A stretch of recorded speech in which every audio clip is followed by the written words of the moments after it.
Hi guys! So samahan niyo ako today na mag-unbox ng isang parcel. Kadarating lang nito kaninang umaga. Excited na ako dahil eto na nga. Grabe. Open na natin. So ang box na to is from...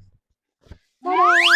Araw ko lang naman ito gusto and ngayon finally nandito na ang Christy. Ang kanyang spelling ay Christy Nang pero ang pronunciation niya is Christy Ong. What? Christy Ong. Parang Christy Ong pero lalagyan mo lang siya ng Christy Ong. Okay?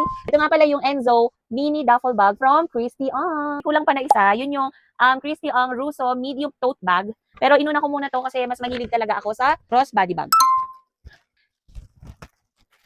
Birthday ko, hindi ako nakapag-celebrate dahil nga kasakit tayo, nagkalagnat tayo. So ngayon, ang ginawa namin after noon is nag-celebrate lang kami sa labas, kumain lang kami, and sila mother, wala pa silang gift sa akin.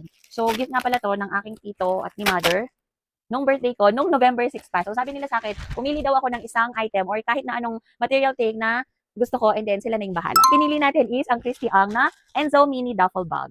Kasama yung dust bag, kasama yung paper bag. You ready? Ganito.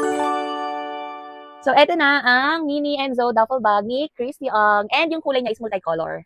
And harap, likod, parehas lang. And tingnan nyo naman. Then sa side, parehas. And then meron siyang etiketa. Tanggalin na natin. Grabe. Pinabas ko. Ay, hindi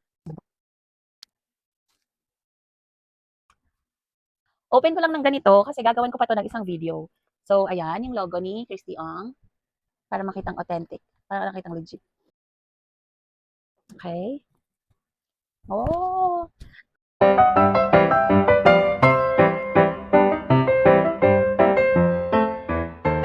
Kapal. Tapos, ang dami mong mailalagay. And ito yung kanyang strap. So, pwede siya body bag. So, ito nga pala yung Enzo mini duffel bag ni Christy Ang. So, gagawin ko kasi ito ng ibang video para makita nyo ng kabuuan kung paano ko siya i-open lahat. So, yun lang guys. Thank you Tito and thank you sa mother ko. Thank you sa pagtupad ng isang Christy Ang na bag. Bye guys!